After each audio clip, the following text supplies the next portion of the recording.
চরম সংঘাতের আবহেই কলকাতা বিশ্ববিদ্যালয়ের পরীক্ষা শুরু হয়ে গিয়েছে সকাল 10টার পর। এই মুহূর্তে আমি রয়েছি সুরেন্দ্রনাথ কলেজের মধ্যে।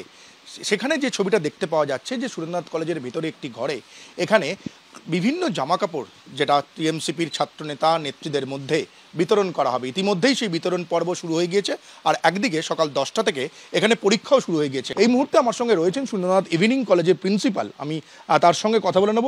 পরীক্ষা শুরু হয়ে গেছে এবং পরীক্ষা চলছে যথারীতি শান্তিপূর্ণভাবেই চলছে। যে একদিকে যেমন পরীক্ষা শুরু হয়ে গেছে, অন্যদিকে এই যে এখানে জামাকাপড় রয়েছে, টি শার্ট, ওড়না এবং পাঞ্জাবির ব্যবস্থা রয়েছে, সেগুলো টিএমসিপির যারা নেতা ছাত্র নেতা কর্মীরা রয়েছে তাদের মধ্যে বিতরণ করা হচ্ছে। এবং সকাল ফার্স্ট হাফের যে ইউনিটের পরীক্ষা সেটা সকাল 10টা থেকে শুরু হয়েছে, শেষ হবে দুপুর 1টায়। তারপর এই সুরেন্দ্রনাথ কলেজ থেকে একেবারে শৃঙ্খলাবদ্ধভাবে ছাত্রছাত্রীরা এখান থেকে রওনা দেবেন মেয়র রোডের উদ্দেশ্যে, যেখানে তৃণমূল ছাত্র পরিষদের প্রতিষ্ঠা দিবস উপলক্ষে ছাত্র সমাবেশ রয়েছে এবং সেখানে বক্তব্য রাখার কথা মমতা বন্দ্যোপাধ্যায় এবং অভিষেক বন্দ্যোপাধ্যায়।